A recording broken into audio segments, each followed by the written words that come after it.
Sa Lotus Theme Park sa Sihong City, bilang karagdagan sa mga bulaklak ng lotus, namumulaklak ang iba't ibang mga bulaklak ng taglagas, at ito ay nagpapasaya sa atin. Gayun din, sa Lotus Theme Park, mayroong iba't ibang mga eskultura na may kaugnayan sa mga lawa. Sa makatuwid, ito ay nasa mabuting pagkakaisa sa nakapaligid na kalikasan. Kapansin-pansin ang environment-friendly na disenyo ng parke. Pagkakaroon ng mga lawa kung saan tumutubo ang mga bulaklak ng lotus. Sa tabi mismo ng lugar na ito, may isang lugar kung saan ang mga bulaklak ng lotus ay ipinakilala sa unang pagkakataon sa Korea. Nagpapakita na ang kasaysayan ng mga Korean lotus na bulaklak. Kabilang sa mga lugar na may mga bulaklak ng lotus sa Korea, ipinagmamalaki ng Lotus Theme Park ang pinakamalaking sukat. I wish you will tangkilikin ang kagandahan ng Lotus Theme Park. Tuwing Hulyo, namumukadkad ang bulaklak ng lotus. Bibisitahin ko ang lugar na ito sa Hulyo. Ipapakita ko sa iyo ang eksena kung saan namumukadkad ang bulaklak ng lotus.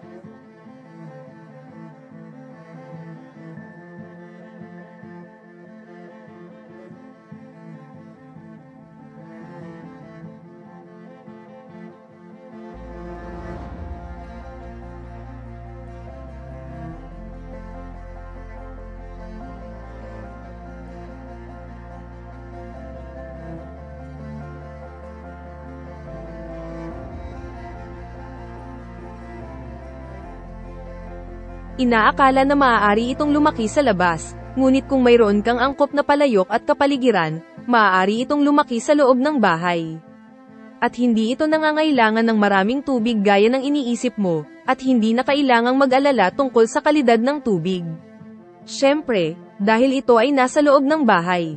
Kung ang kalidad ng tubig ay lumala, mabaho ang bulaklak ng lotus kahit walang problema.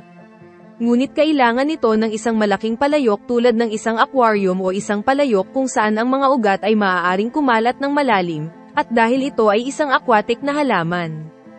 Nangangailangan ito ng maraming sikat ng araw, kaya ito ay mapili. Tulad ng ibang mga bulaklak, ang mga bulaklak ng lotus ay sumailalim sa iba't ibang pagpapabuti. At dumating sa maraming uri.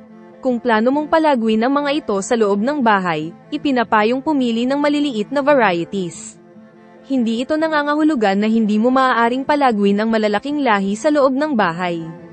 Ang mga bulaklak ng lotus ay may katangian ng paglaki ayon sa laki ng ang lalagyan kung saan sila ay lumaki, kaya malalaking varieties ay maaaring lumaki sa maliliit na lalagyan. Ngunit kung gagawin mo ito, mahirap asahan ang kakaibang kagandahan ng malalaking uri. Para sa sanggunian, kapag bumibili ng mga ugat ng lotus para sa paghahardin. Karaniwang ibinebenta ang mga ito sa tagsibol, kaya dapat mong bilhin ang mga ito sa tamang oras. Ang mga bulaklak ng lotus ay namumulaklak sa iba't ibang panahon. Na ang peak of bloom ay nagaganap sa madaling araw at ang mga talulot ay nagsasara o nalalanta sa araw.